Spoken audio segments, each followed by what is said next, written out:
everybody, and welcome back to another week of Breakfast Time with Waffle and Richard. Waffle, exciting week. College football craziness. Coaches getting fired. NFL, there's some coaches who probably should be fired from their decisions, but it was a great week one in the NFL for some teams. Waffle, I know it wasn't got great of a week one for you, but we'll get to that. But other than that, Waffle, how was your week been, man? Other than that, it was good. Saturday was amazing. So many great games. Stayed up till 3 a.m. watching games. So definitely a lot to talk about. And Sunday was, Tennessee, blah, blah, blah, but we'll get to that. So Sunday was really good as well. There was a lot of craziness that happened in the NFL. And last night, I'm about to unleash on the Broncos. Oh, yeah, last night. Gosh. According on Tuesday, Monday Night Football, if you missed it, oh boy, you missed the end of a football game for sure. So, but we'll dive into the NFL. We'll start with the first game of the season. It was the Buffalo Bills taking on the Super Bowl champion Los Angeles Rams in SoFi Stadium. Big time game. First game of the year, of course, on the Thursday Night Football, Sunday Night Football on Thursday night presentation. Always a big game. And first half was what everybody expected, 10-10 at halftime. Bills took a lead, and then the Rams forced some turnovers and came back, thinking, oh, this is going to be a close game. But then the Bills shut down the Rams in the second half, scored 21 unanswered points, went at 31-10 on the road.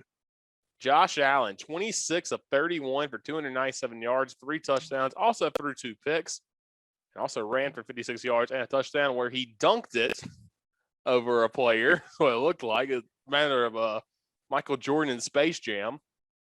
It's kind of slammed it into the end zone. But then, you look at the rest of the team. Stephon Diggs, 8 catches, 122 yards, and a touchdown. Gabe Davis, we got to talk about him. Gabe Davis, at one point, I think I saw this chart, his last 16 passes he had caught were gains of at least 15 yards or touchdowns, except for one of them. And it was an 8-yard gain.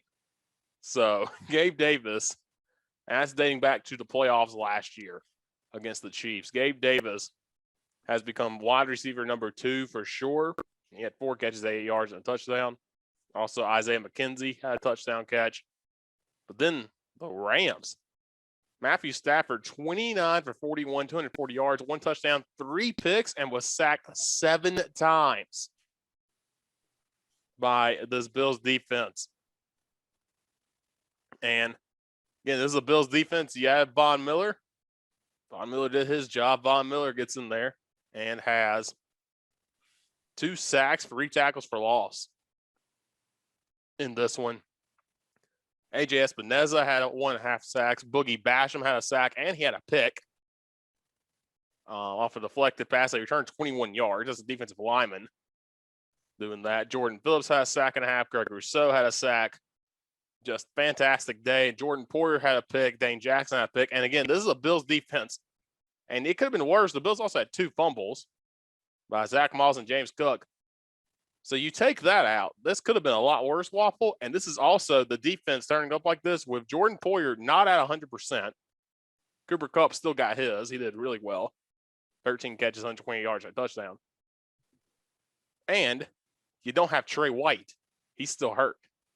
So what I'm seeing from the Bills is that they just find ways to win, but also the Rams, there's a lot of question marks there. Yeah, definitely. Bills look great. I mean, they came out and they're seems to be everybody's Super Bowl favorites, and they backed up that claim for sure. Taking down the defending Super Bowl champion and making Matt Stafford look pedestrian out there. Stafford 3 picks, obviously not good, but the 7 sacks is just where I rest my head so much, because like their offensive line just looks so bad. Like I don't understand. Yeah. I know they lost Whitworth, and I'm sorry, I'm ignorant on the fact I don't know who else they lost, if any. But God, that offensive line has just completely flipped the script from last year, and now Buffalo's defense is obviously very good. But like you said, missing key pieces, and the biggest piece being Trey White. But Buffalo played a flawless game. Josh Allen, obviously leading passer, leading rusher as well, had a rushing touchdown. So Buffalo's offense was humming. He was extremely efficient. I mean, you look at these, he only had 5 incompletions. And you look at like Diggs. Diggs had 9 targets, caught 8 of them. That's how he got his 122 and a touchdown. And I got him in fantasy in 2 leagues, so appreciate that. My one disappointment is Dawson Knox. I know he just signed a deal, and tight ends do so much more than catch the football. But I know Dawson Knox is going to have his days coming, but would have liked to see more from him. But still a great game. And then for the Rams, like Cooper Kupp obviously got his. Higbee had a decent day, 5 catches, 39 yards. Allen Robinson, where are you, son? I see you out there. Stafford, I just didn't really look his way. Only 2 targets for Allen Robinson. So obviously coming from, he was in Jacksonville and made a name for himself, and then went to Chicago, and it was just awful in Chicago. And not necessarily, what we thought wasn't necessarily his fault, because Chicago has been a dumpster fire. But Allen Robinson, only 2 targets. You definitely want to see more there. But Bills defensive line, there were questions about Von Miller. I mean, signing such a big deal at his age, and you know what? He came out and he killed it. 2 sacks and 4 tackles. So can't ask for much more out of him. But yeah, Bills look good, Richard. Yeah, this gets me excited. Now, I talked about all offseason. I didn't want to get excited, but after that game, I'm like, man, this team, without their best defensive player and still making some mistakes, just found a way to win over. I think the Rams are still a good team now. They got question marks, of course. Also, they didn't use Cam Akers a lot, which was interesting. Only 3 rushes. That as well, yeah. So, I mean, Sean McVay's on record as of 3 months ago saying that he has 2 starting caliber backs and didn't even use one of them. Yeah, that was the biggest worry for the Bills defense was, okay, you got to deal with 2 good running backs. And, they only used Darrell Henderson, who 13 carries for 47 yards. So they still shut him down a bit. But yeah, you'll take this big time win. Pulled away late, defense comes up big. Also, Jamison Crowder, 3 catches, 28 yards. I know it's not a lot, but that's another extra weapon you can use out in space. He's a lot quicker than, a guy like Cole Beasley was last year, a lot quicker than him. So, good to see him getting some time in there. So, yeah, this is a team, I think, nowhere to go but up. Also, Tremaine Edmonds was the leading tackler with 10 tackles. That's phenomenal. See him out there still doing well. So, yeah, I'll take that for sure. 31-10 win for sure against the champs on the road. Yeah. Now we'll roll in and talk about Tennessee Titans a little bit. Titans lined up at 425 on this past Sunday in Nashville to face the New York Giants, who obviously have not been great as of late. 4-win team from last year. Titans coming off 12-5 campaign where they did get the 1 seed, albeit miraculously. But the last time we saw Tennessee play football, it didn't end well. And it was bad. It's something that I don't really like to think about, honestly. But and the last time we saw Ryan Tannehill, it was definitely not good. So plenty of questions going into this year. But just a brief overview. Tennessee was up 13-0 at halftime, played really well. First drive of the game, got a 40-something yard punt return from Kyle Phillips, the rookie out of UCLA. Some promise in there. And then Tannehill went bang, bang, bang, bang, 4 or 5 plays, touchdown to Dontrell Hilliard out of the backfield. And, Tennessee was humming. I mean, first drive, touchdown, things look great. Tannehill looked crisp. And, here we go. And as we go on into the game, the Giants punt on the next drive. Tennessee goes 3 and out. Then the Giants go 3 and out. Tennessee drives it all the way down the field, 65 yards, has to settle for a field goal. So missed opportunities there for sure. And then the Giants fumble a strip sack from Jeffrey Simmons, who had a fantastic game.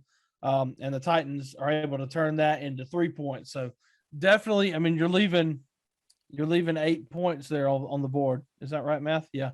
You're leaving 8 points there on the board. Honestly, it very well could have been 21-0 at that point. And, this game could have turned into a rout, but Tennessee kept the Giants in it, but playing good at halftime, really nothing to worry about. Tennessee comes out, punts, 3 and out, And then what killed Tennessee was just 2 plays.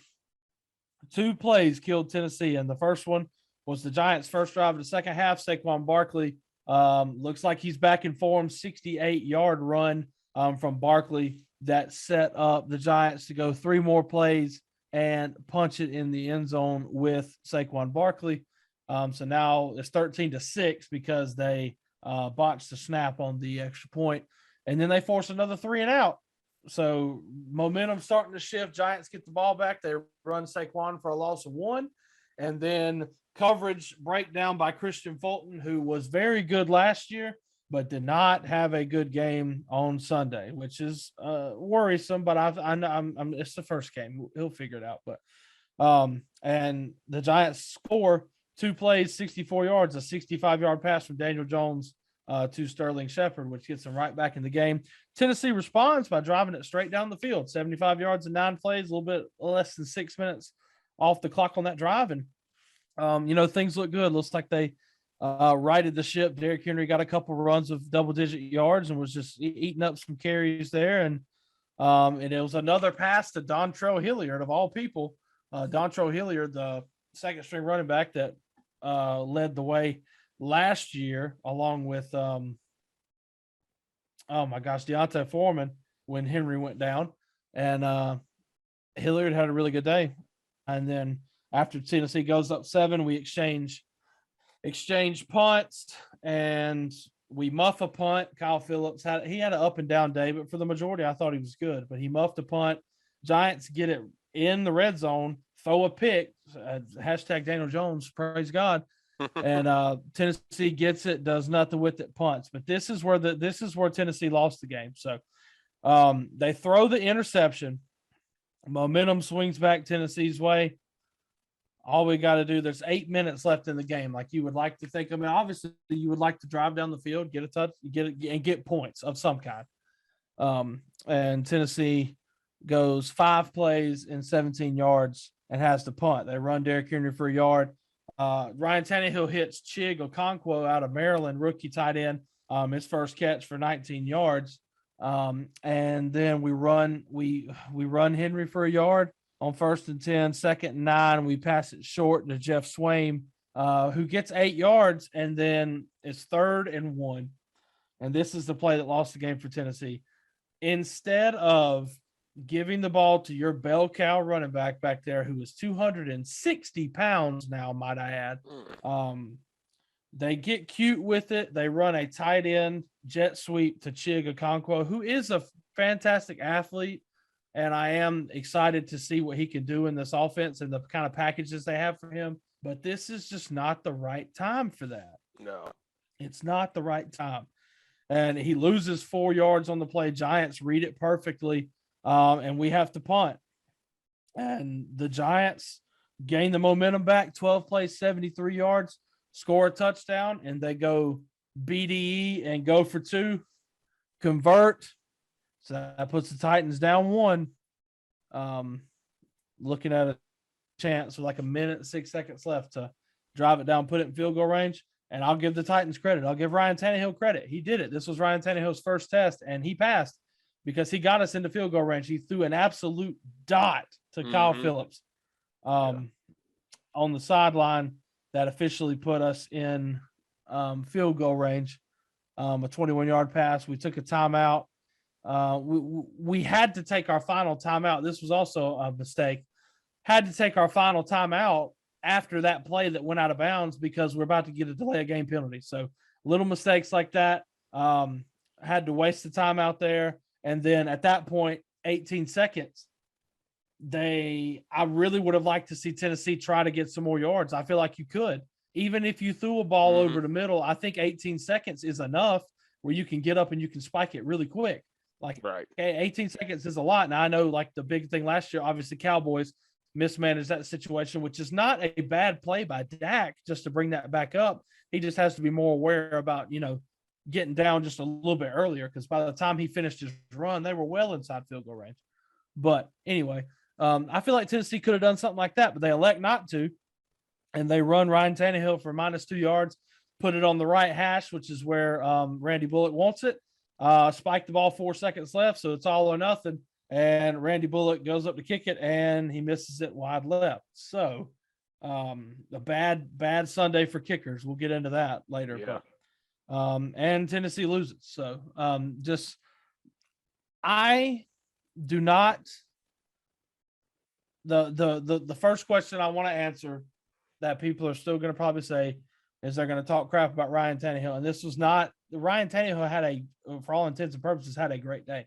Ryan Tannehill was 20 of 33 for 266, 2 touchdowns, no picks, mistake-free football. He played fine. He aired it out, 266 yards. Tannehill was only sacked once, so props to the offensive line as well. There were a lot of questions there. We lost Roger Saffold, who was our starting left guard to Buffalo, and we're also plugging in a rookie at right tackle. And you know what? For the pass pro, which has been a problem, I remember last year, first game of the year, Chandler Jones, 5 sacks by himself. I mean, the pass pro has been a problem, but they were great. They gave Tannehill time, but the thing that leaves a lot to be desired is the run blocking. Derrick Henry had 21 carries, so his normal dosage only 82 yards, so averaging just under 4 yards a carry. No touchdowns for him. Obviously, this is his second game back from injury. And we've seen this story with Henry before. We all know that as the season progresses and the season goes on, Henry gets better. There's still a lot of questions, and he could very well not be the same running back. You never know after an injury like that. Yeah. But I'm gonna stick with it. I'm not worried about Henry.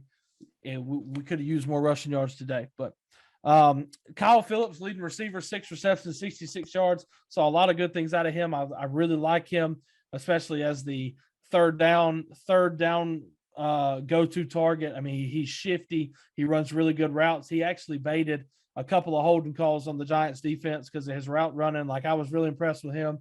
Dontrell Hilliard catching balls out of the backfield, had 61 yards and 2 touchdowns. I mean, you can't ask for much more than that. And the other rookie, the first-round pick, Traylon Burks, saw good stuff out of him. I would have liked to see him more. 3 catches, 55 yards for him on 5 targets with a long of 27. Here is my issue with what Tennessee is doing. We signed 2 players in the offseason. One is your wide receiver 1 and Robert Woods. Obviously coming off an ACL injury, but still the caliber to be wide receiver 1, especially for this team. And we signed Austin Hooper, who hasn't had a good couple years lately, but new chance in Tennessee, and he should be tight end 1. Have I mentioned their name at all yet? Nope. No. That's a problem. That is a massive problem. Like, they need to get more involved. Robert Woods had 2 targets. Hooper had 2 targets. I hardly even saw Austin Hooper on the field, let alone Robert Woods as well. So I don't know what the deal is there. You can't, in crunch time, when you're out here calling these stupid jet sweeps and stuff like that, the tight ends on 3rd and 1 who are rookies. Why is your personnel Jeff Swaim, who is, over the past couple of years has been serviceable, but he is not a tight end 1. He's probably the best blocking tight end. I think that's his saving grace, though. Your core that's out there as your skill players are him, Nick Westbrook-Akina, who is okay, and freaking Cody Hollister, your wide receiver 5. Why? Why on earth are they out there? Why would you not in crunch time put out your best guys? I don't understand that. And I understand they have different packages for different people, but that is so annoying. As far as the defense goes, I think defense as a whole was okay.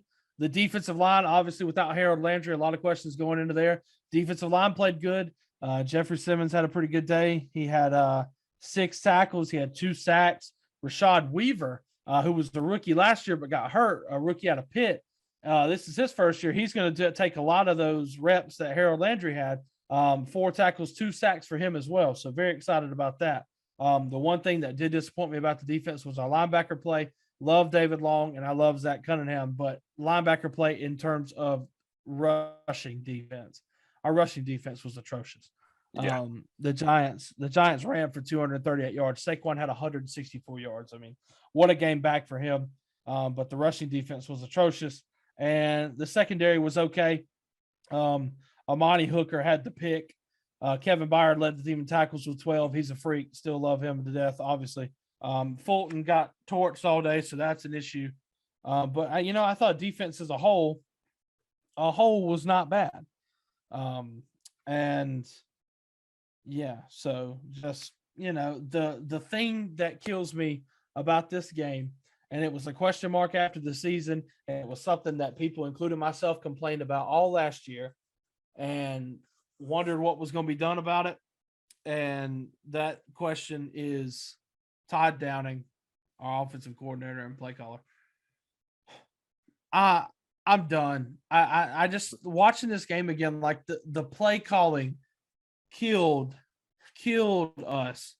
And I also think that I also have an issue. I know that top players don't typically play in preseason, but I think that I think it's beneficial. It would have been so beneficial to, at least in the final game, get the first team out there, Tannehill and Derrick Henry and all your first teamers out there, just to run a drive or two.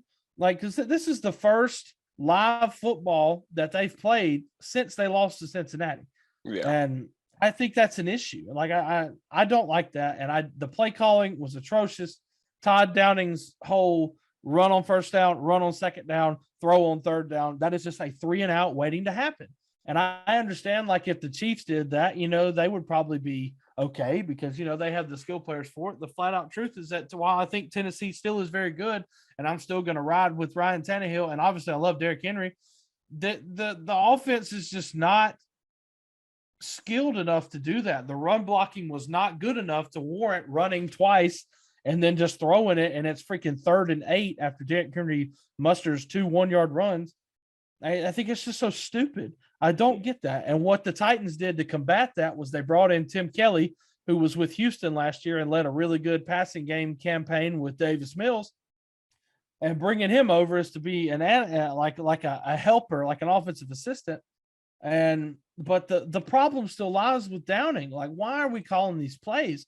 It's absolutely ridiculous. I have a little stat that I wanted to pull up here real quick about the Titans on third down.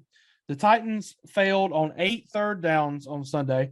Their final 6 failed third downs were all under 5 yards to go. Their final 4 were 3 yards or less, with 2 of them being 3rd and 1. All 8 failed third downs in order: 3rd and 5, 3rd and 8, 3rd and 4, 3rd and 4, 3rd and 1, 3rd and 2, 3rd and 3, 3rd and 1. Like, it's play calling. It's the freaking play calling, 100%. Because you run twice on first down, and then you end up with these short yardage situations, which is fine.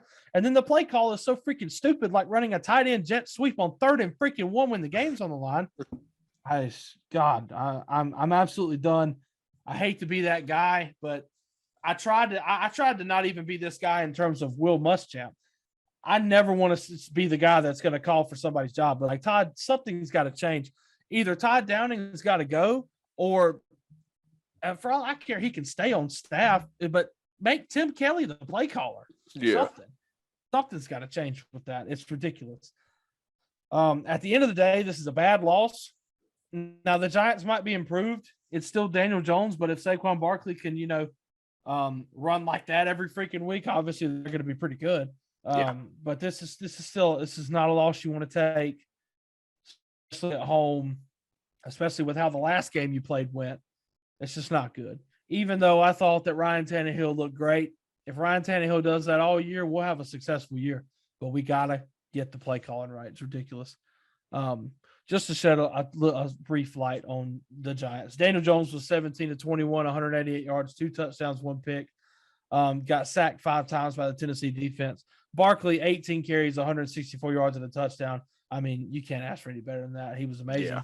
Welcome back, Saquon. It's good. It's good to see him back, and he looks healthy, like he's hungry, ready to freaking go. Yeah. But yeah, I don't know. It's a bad loss for Tennessee.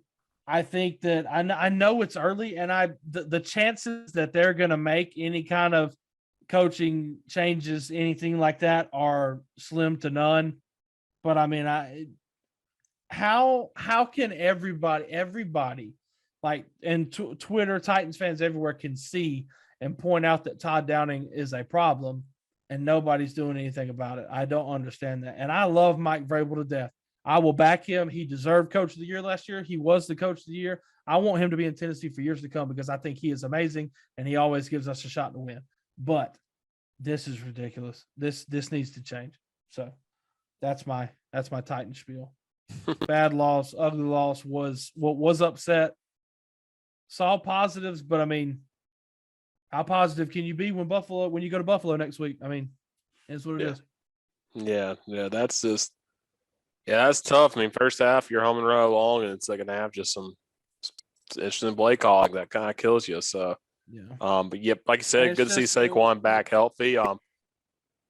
Brian Daboll making his head coaching debut too for a former Bills offensive coordinator. So looking good with for him. With that side. Maybe that's re-energized Barkley a little bit. That 2-point play was straight out of the Bills playbook. Yep. The 2-point play was something that I promise you I've seen them. Josh Allen, he ran with Josh Allen. Yep. 100%. It was a beautiful little play call. You know, it faked me out. I thought when Daniel Jones grabbed it and turned to the right like he was going to run a speed out or like a sprint out, I was like, oh, we got him. And then the little flip, the Saquon was really good, and he muscled his way to the end zone. So props to that. But yeah, good for the Giants, of course. Sterling Shepard also had a good day. Only 2 catches, 71 yards, 65 yards on one of them, so and a touchdown. So yeah, trying to get some of those guys back. Kadarius Toney still has not scored a touchdown for the Giants yet, though. He was hardly on the field. Yeah, 2 rushes for 23 yards. That was it. So I mean, you would think you would think he would fit well in Daboll's offense, but maybe there's more behind the scenes we're not seeing. But yeah, maybe that's interesting though. But yeah, all in all, that's a good win for the Giants. That's a tough loss for the Titans. Like I said, they got the Bills this week on Monday night, and we'll talk about that a little bit later. Yeah, we'll see. All right, the rest of the NFL. We're gonna start with a doozy. New Orleans goes to Atlanta. Falcons. Nothing's changed. Nothing has changed. Nothing has changed. The more things change as far as personnel and offense, the more it stays the freaking same, Atlanta.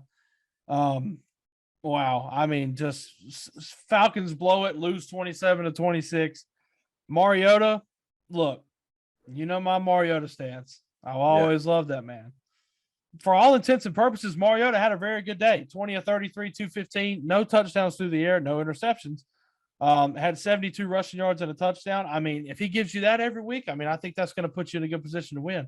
Cordarrelle Patterson, 22 carries, 120 yards and a touchdown. I mean, I can't believe it was Atlanta that figured out how to use this. They have figured out how to use that man, and it's going to go to waste every single year. Yes. Like Matt Ryan, it's going to go to waste. Yeah.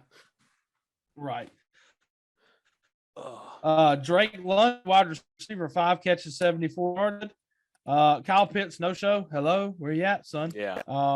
And how about we shout out former Titan Andrew one? Get out of here. And yeah, so Atlanta absolutely blew it. Yeah. Props to the Saints. Atlanta was up. What was it? 23-10, 26 16 points going into the fourth quarter. They're up. So 26-10, and they blew it. They lost to old crab leg boy. Jameis Winston, 23 of 34, 269 yards, 2 touchdowns. Got sacked 4 times. Hey, how about this? Mariota did not get sacked. I mean, maybe that's just his mobility showing off, but yeah. And they still lost. Leading rusher for New Orleans was Taysom Hill. I'm honestly not surprised. I mean, this team's weird. Alvin Kamara, kind of a fantasy dud for Alvin Kamara. Only 3 catches, 7 yards. Only ran for 39 yards. So Jarvis Landry, good game though in his first game in New Orleans with New Orleans. So Landry, great game, and welcome back, Michael Thomas. It took him a while to get going, but boy, 5 receptions, 2 touchdowns. What a welcome back for Michael Thomas, though. I mean, this was just it was a good game if you're a Saints fan. If you're a Falcons fan, you haven't stopped crying since 2017. So Saints. I think very underrated before the season. After seeing them play, I think going to be a tough team in the NFC for sure. Yeah, this year. I would agree. Moving on. God, this game was a slop fest. Literally disgusting. The Bears hosted the 49ers, and Soldier Field was underwater, which is absolutely ridiculous. They had 3 concerts on there the week before too. So the field is already destroyed. Why would you ever schedule that knowing you're going to play football in a week? Right. And freaking the the conditions are almost like too much. Like I honestly feel like they should have waited, and they should have delayed or postponed or something. Move it to Monday, move it to the night, whatever.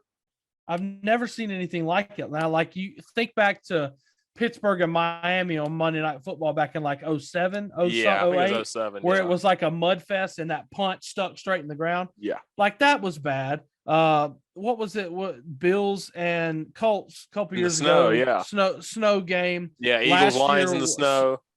Last year's Bills, Pats in the snow. Oh, yeah, awful. Where the Patriots threw 2 passes. Like, I mean, there's been some bad weather games where like, this is awful. Like, you're literally playing in shallow water, like at least 6 or 7 inches of water on this field. I think Mitchell, the running back, when he was in for what little he was in for the 49ers, he got tackled at one point. He slid about 8 yards at one point early in the game. So, but I mean, I guess it's good for the Bears because you know what? They won. I cannot believe that as well. They came back and won. I mean, they scored all their 19 points in the second half when the field was at its worst. So I don't know. But Bears, I thought, still didn't look great. Justin Fields didn't look amazing. But even more so, Trey Lance did not look good at all. No. I get it. Horrible weather. You're not going to look good in those games at all either, I don't think. But still, nothing. What I'm like, I think where I'm sitting there looking at Jimmy G on the bench, going, "You got him." So. Right now, we'll give him a pass because the field was, like I said, underwater. But still, not great. Not great in the first game. But Steelers Bengals. This was also a shocker. Steelers get the win 23-20 in overtime, but God bless, this game was ugly. Let me tell you what. This game was not great. Cincinnati looked really bad in the first half. I mean, Joe Burrow's first drive was a pick 6. So welcome back to reality, Joe. And the Bengals got down 17-3, but the Steelers could not finish them off. They could not finish them off despite Joe Burrow having 4 turnovers in the first half. That's not good. Yeah. I don't care who you are. Yeah. Joe Burrow ended up having a decent day despite his 5 total turnovers because he threw another pick at the end. But yeah, this game was wild. The Bengals, let me start by saying this. Why did they not challenge that play where Jamar Chase scored a touchdown? Yeah. And they didn't challenge it. Nobody reviewed it. They just kept it going and they turned it over on downs, which very well could have been the end of the game. Yeah. Why did they not challenge that? Now it ended up, well, I don't know. If they'd have challenged it, maybe they don't get the PAT block there. Maybe they win the game. But they don't challenge it, turn it over on downs. Steelers get it, go 3 and out in 24 seconds because Bengals had timeouts. But Bengals take it, 9 plays, 60 yards in a minute 25, score to tie the game. PAT for the win, blocked. Minkah Fitzpatrick, what a game. What a game from Minkah Fitzpatrick. Justifying himself getting paid big time. And then we come out in overtime, and it takes the whole overtime period. But we finally come to a conclusion after the Steelers go 3 and out. The Bengals miss a game-winning field goal. Evan McPherson, man. And then Boswell comes out and repays the favor, missing a field goal. Bengals punt. Steelers drive it down, kick the game-winning field goal. The Steelers, in the words of one of my favorite YouTubers, Utree, the Steelers are going to the Super Bowl. Somehow, some way, the Steelers are going to the Super Bowl, even with Mitch Trubisky at quarterback. Trubisky didn't play horrible. He didn't play great. He was 21 of 38, 194 yards and a touchdown. So I mean, completion percentage is kind of low, but I mean, he played mistake-free football. Yeah. And the leading I still rusher want to for see Kenny Pickett out there slinging it, please. I want to see Kenny Pickett out there. I agree. The leading rusher for Pittsburgh is Chase Claypool. That's not good. Yeah, that's not good at all. 10 carries for 23 yards. That's not good. He's also semi-hurt. Not good. And also, your best defender is going to be out for 6 weeks. Yes. Now, luckily, it's not the whole season. I don't know how it's not. Right. But I don't either. That play was wild because he immediately knew it as soon as he jumped got up off the field. Yeah, he was pointing straight at it, and he was like, you could see him mouth the words. He's like, I tore my pec. Yeah. Which I hate that for Watt because he's such a fun player to watch. Yeah. He's so good. But for the Bengals, Burrow 33 of 53. They slung this thing, and think of how many offensive plays they ran. Joe Burrow threw the ball 53 times, and Joe Mixon ran the ball 27 times. Like that offense was on the field often. Yeah. And Burrow was 338 yards, 2 touchdowns, 4 picks, got sacked 7 times. Mixon ran for 82 yards. Jamar Chase, 10 receptions, 129 yards, and a touchdown. He picked up right where he left off. God bless. That took me for a minute to get out. Joe Burrow fumbled twice, only lost 1. But yeah. And then Watt had 1 sack. How about is Alex Highsmith? 3 sacks for the Steelers. What a game. He's good. He kind of filled that role of when Watt got out and did really well. So. Yeah. So this was a really good game and one of many overtime games that we saw. I think one of many overtime games that we saw. So now we turn our attention to Detroit, obviously America's sweetheart team, the Hard Knocks Lions, playing against the exciting Eagles. I guess let's call them that. They've been very hyped up this offseason, and first half looked like it. So first half did look like it. Lions struck first, but the Eagles ended up leading 24-14 at halftime. And the Eagles, obviously, their big addition is A.J. Brown, who came over in the trade from Tennessee. 10 receptions, 155 yards for him. What a day for him. He didn't get in the end zone, but what a freaking day from A.J. Brown. Jalen Hurts threw for 243. Didn't have a touchdown passing, but he did have a rushing touchdown. And there were actually 4 rushing touchdowns from Philadelphia. So to score their 38 points, they asserted their dominance on the ground. And speaking of asserting their dominance on the ground, DeAndre Swift for Detroit is that guy. Confirmed. Yeah. 15 carries, 144 yards, and a touchdown for him. Goff was, what you'd expect out of Jared Goff. Kind of crap, kind of okay. 21-37, 215, 2 touchdowns and a pick. Only got sacked once, which I guess is good. But it was weird. If you watch Hard Knocks, they didn't really talk a whole lot about Jared Goff, and I feel like this is the year he's got to show up. Honestly. Yeah, for sure. They really look at like most of the skill players, most of the defensive players, like DeAndre Swift, Amon-Ra St. Brown. Looked at all of them, but it was like, why are we not talking to Jared Goff a bit? I feel like he's the guy that's like, it's second year in Detroit. Got to do something. So interested to see how that plays out this year. For sure. This game was a blowout for a little bit, but also got close at the end. It was 38-21 Philadelphia at one point, and then the Lions did score 2 touchdowns late, but Philadelphia was able to run the clock out and win the game. So props to the Eagles, and the Lions showed fight. So I don't think you can ask much more out of them. Yeah. I think every week you're going to, like you saw it last year, you're going to the Lions' best game every week because they're just a scrappy team, honestly. There's a couple pieces away, I feel like, from being a good team, but right now it's just tough. Yeah.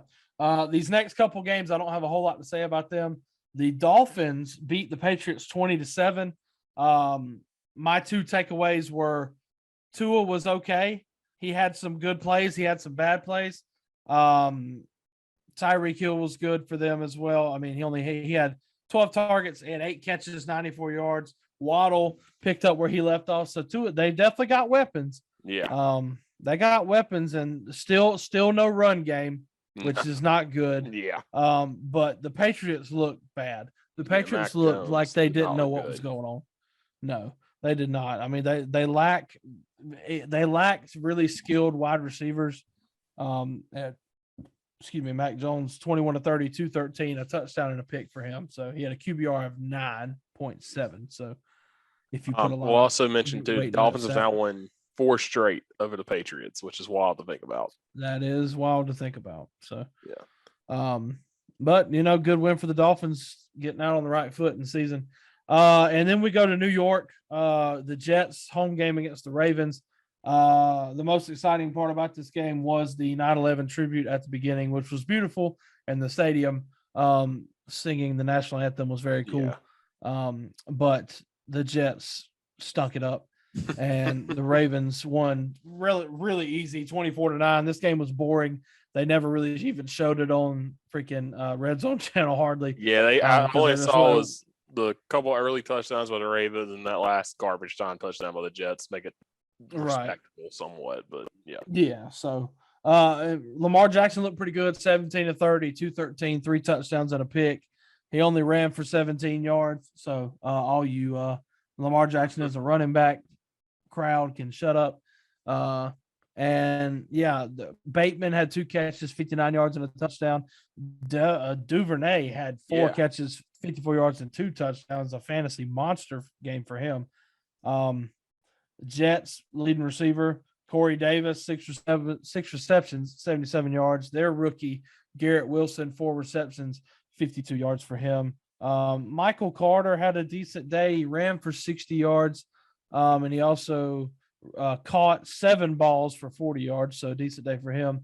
And Joe Flacco threw the ball 59 times, which is a recipe for disaster. So, yeah, when you're asking Joe Flacco at his age to just go around and sling it real quick, that's not going to work at all. So, yeah, that's not a recipe for success. That's not something I want to do. So, yeah. I remember it was almost 10 years ago when he went to that Super Bowl, y'all. It was almost 10 years ago. He's been in the league a while. Yeah. So we move to Washington as Carson Wentz takes on his most hated foe, the Jacksonville Jaguars. And the game was ugly. And do I think that Washington looked really good?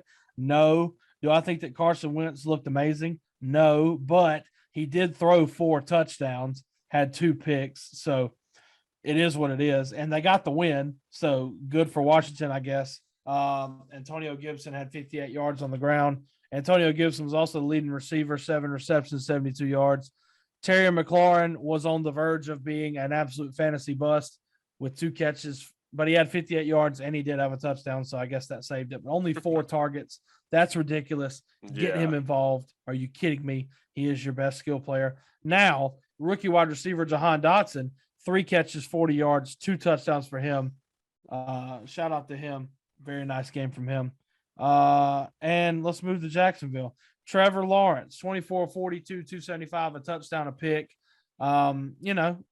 Good stuff. Good stuff. Also some bad stuff, Fine. Like you said, I think it's a good assessment. I mean, again, like I'll say, this is his first year of a real head coach. Yeah, no, it's true. So he lost a year of his development, so this is essentially his rookie year. Yeah. And Travis Etienne getting his first NFL play, 4 carries, 47 yards, along with 27, so decent from him, but only 4 carries.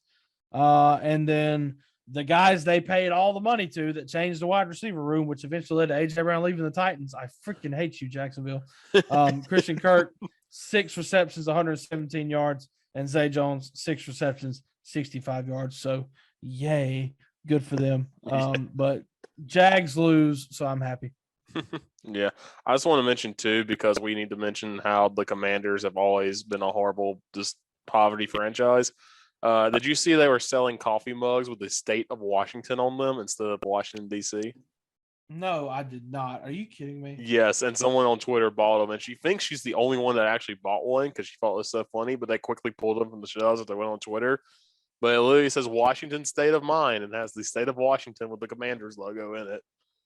Oh, this franchise make Stan Snyder sell this team, please. This franchise is man. Horrible for multiple reasons. For multiple reasons. It just keeps getting worse. Yes, it does.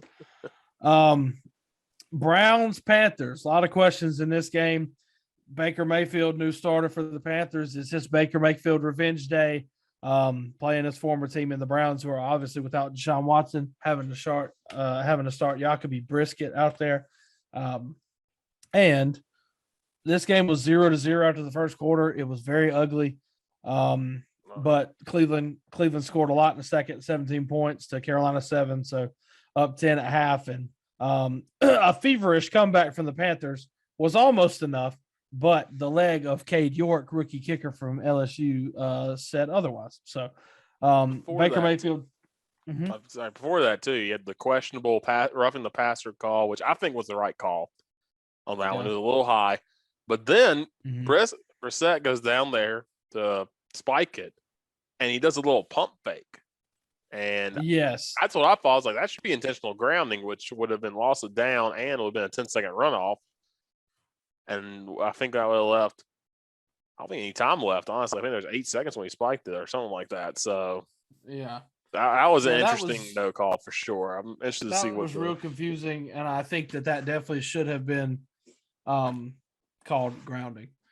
Yeah. So sad life for the Panthers fans. Sorry. Mayfield was 16 to 27, 235, a touchdown and a pick, got sacked 4 times.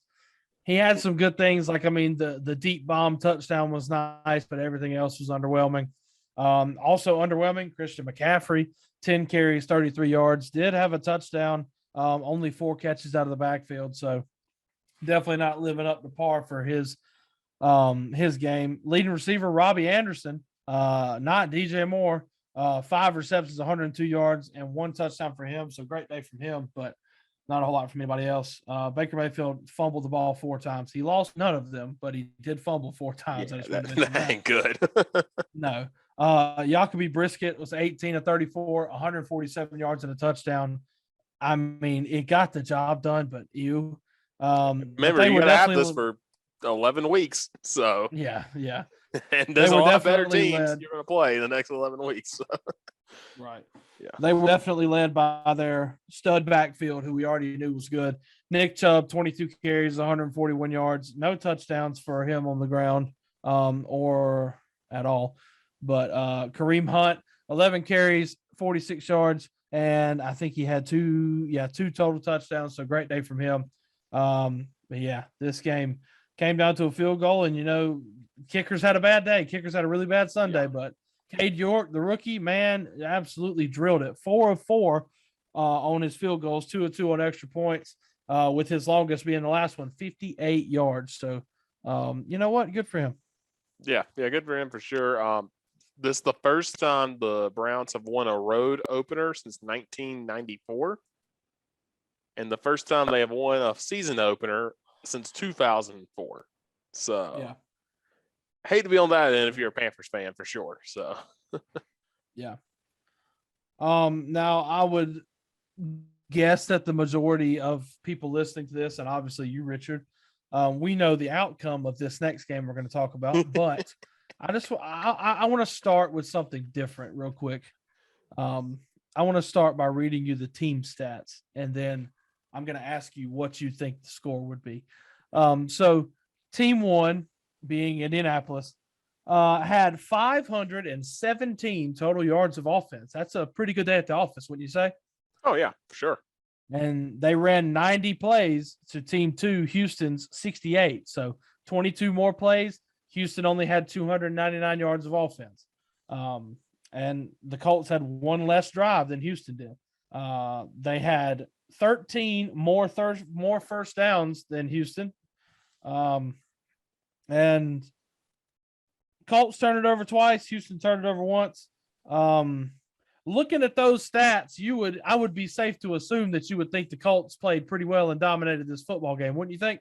Oh, absolutely. Colts roll over Texans in this one. Yeah. But the reality of everything is that in the third quarter, it was 20-3 Houston. Yeah. Okay. How does this keep happening? Because the same thing happened last year. If you look at Carson Wentz's stats from last year just on paper, you would think that he had a really good season. And now he might have on paper, but it's the timing of everything. The timing of everything was so bad that the Colts were able to miss the playoffs last year with Carson Wentz having the stats that he did. And now they come out this year. Matt Ryan slings it around the field for over 300 yards. They rush for a boatload of yards as well. And this game ended in a tie, 20-20. And by the way, at the same time, this is when the Bengals and Steelers are playing. And that at the same time, I think Boswell just missed the field goal when this one ended. So there was a chance there were going to be 2 ties in the NFL in the same week. There was. And it was realistic. And I was like, I was low-key pulling for it. these were all before Tennessee kicked off. But when the Giants scored that touchdown before they went for two, I was thinking the way that Tennessee's offense looked right now, that game had a chance to end in a tie too, which would have just been amazing to see, but not so. You know what I'm saying? Yeah. Jonathan Taylor, 31 carries, 161 yards and a touchdown. I mean, just wow, picking up right where he left off, obviously. Michael Pittman Jr., 9 receptions, 121 yards and a touchdown. That man looks like he's going to be a problem. And Matt Ryan slung it 50 times, connected on 32 of them for 352 yards, 1 touchdown, did have 1 pick. But like in no way, shape, or form should the Colts have tied, let alone been down 20-3. It's an anomaly. It's ridiculous. And look at Davis Mills, 23 of 37, 240, 2 touchdowns, no picks.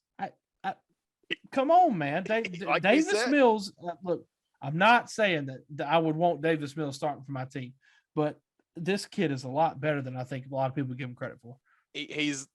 For the options you had at Houston, he's the best you got, and he's done solid. Absolutely. He's not done horrible. He just has nothing around him. So, yeah. But biggest disappointment. Oh, go ahead. I want to mention too. So in that overtime, Houston was at the Indianapolis 49-yard line, 4th and 3 with 20 seconds left. Neither team had any timeouts left after this point, I believe. And the Texans decided to punt it, which, okay, I kind of get why you have no timeouts. If you turn it over, there's a chance for Matt Ryan to throw one quick out route. You're in the 30-yard line, kick a field goal, win it. I get that. But if you've heard the surrender index, which is John Boyce came up with about just the most pitiful, cowardly punts. Yeah. That punt was a surrender index of 72.12. It is the most cowardly punt of the season and ranks in the 99.6th percentile of all punts since 1999. Oh, my God. Only 0.4 punts in the NFL since then have been more cowardly than that one. God bless.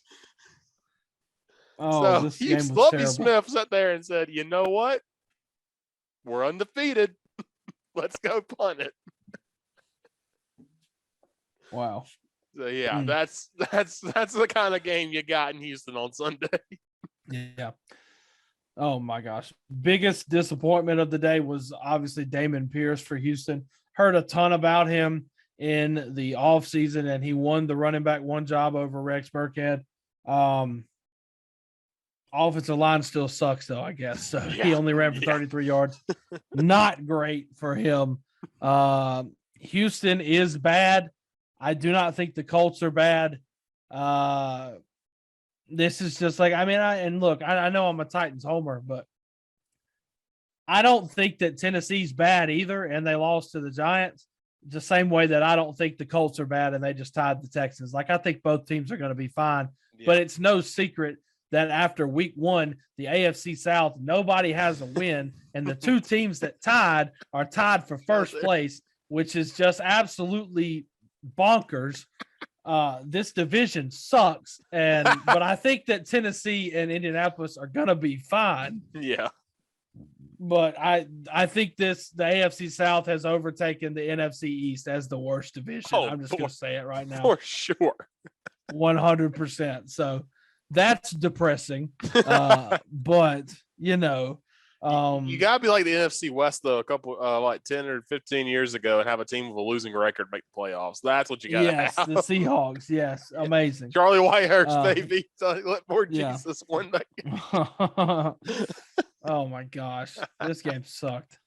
But also the Colts, Rodrigo Blankenship did miss a field goal in overtime, and they waived him today. Like it's a cold world out here. God bless. They absolutely just he missed it, and they said, "All right, yeah, you're out."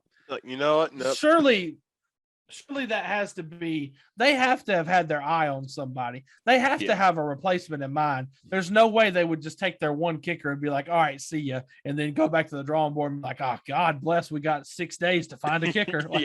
There's no way. So I'm interested to see what they pull out of. It had to be someone like, "All right, you're on thin ice, Rodrigo. Miss it. All right, you're gone. See ya." Yeah. Now we haven't talked about this yet, but maybe the Colts saw what Justin Reed did for the Chiefs when Butker rolled his ankle, and they're like, "Hey, Shaquille Leonard, the artist formerly known as Darius, didn't you kick in high school? Yeah, okay. We're just gonna use Leonard for our kicker. Like maybe there's somebody on the roster that could just boot a ball like there's like a Justin backup Reed. safety on special teams. They're like, hey, you can kick, right? Yeah, all right, go out there. Hey man, you nailed a 52-yarder in high school, didn't you? Yeah, all right, you got it. Job's yours. That just reminds me of the last time the Bills played the Panthers in the regular season. The Panthers kicker, whoever it was that year, got hurt pregame, so they had to get an emergency kicker. And I remember DJ Moore going out there, and he just fell right on his butt trying to kick a field goal. And at the very end of the game, the Panthers scored. They got blown out in those games. They scored, and then they looked at each other, and I can't remember who was quarterback. Just looked to the sideline and kind of sighed. He's like, we have to go for two, don't we? And went out there, and they ran the saddest 2-point conversion I've ever seen in my life. Did not get it. Lost like 31-6. It was hilarious. Yeah. Oh God. All right. Yeah, this game sucked. Moving on to the Vikings and the Packers. I'm just gonna say it right now. I am all aboard the train, and I'm trying to manifest Kirk Cousins MVP candidate. Yes, let's do it. I am trying to manifest Kirk Cousins being an MVP candidate. I'm not saying he's gonna win, but new coach, I'm trying to manifest it. I do think Kirk Cousins, stats wise, is a good quarterback. Obviously, he has one of the best receivers in the league in Justin Jefferson. And they put the smackdown on Green Bay. Obviously, Aaron Rodgers is hurt, and he doesn't have any of his boys around him anymore, as far as, obviously Devontae Adams. But they still got Randall Cobb. Why? Rip the Band-Aid off, get it out. It's over. It's been over. Alan Lazard was hurt, apparently, and your boy did not know that before fantasy started. So right. The Packers leading receiver was AJ Dillon, if that tells you anything. Yeah. And their second leading receiver was Romeo Dubes, who was their 4th-round pick out of Nevada. So at least some young production there, kinda. I don't know. Early in this game, on like the first drive, Christian Watson dropped a wide open touchdown, and I thought Aaron Rodgers was going to send that man to the shadow realm. He was about to kill somebody, and they saw on the sidelines he was yelling at his coach, and he was like, "This man's not going to make it through this season if they don't get his weapons back or get him somebody." This was dominating from the Vikings. Kirk Cousins, 23 of 32, 277, 2 touchdowns, no picks. Only got sacked once. Dalvin Cook, 20 carries, 90 yards, did not have a touchdown. And Justin Jefferson, 2 touchdowns, 9 receptions, 184 yards. Absolute beast. So Vikings look good. Packers, yikes. Yeah, but I mean, remember last year against the Saints, they lost 38-3 and ended up this is true. doing really well. So maybe it just takes a while for Packers to get going. Yeah, maybe so. Next game, I don't really have a whole lot to say about this other than one thing: the Cardinals suck. Yeah, they look need to get bad. off that. Need to get off that COD, Kyler. Need to get off that COD. Yeah, double XP weekend, bro. Loser. The Chiefs, the Chiefs are still good. They still have plenty of weapons. They looked great. They scored at will. They won this game 44-21. Cardinals just did not look good. Mahomes had 5 touchdowns. I mean, what else is new? So Chiefs look good. Cardinals bad. That's all I really got to say. Yeah, interested to see what happens when Hop gets back. Of course, DeAndre Hopkins missed the first 6 weeks, but still, right. I think Kyler Murray, you're expecting to do something. I mean, he's got James Conner still. He's got some guys. And he's got Hollywood Brown now. So, right. We expect him to do something, but no, just did not, and had some misreads. And you talked about, the play calling and the contract thing or whatever over the summer about how it needs to study up. Yeah. Maybe that's an actual thing. Who knows? So, yeah.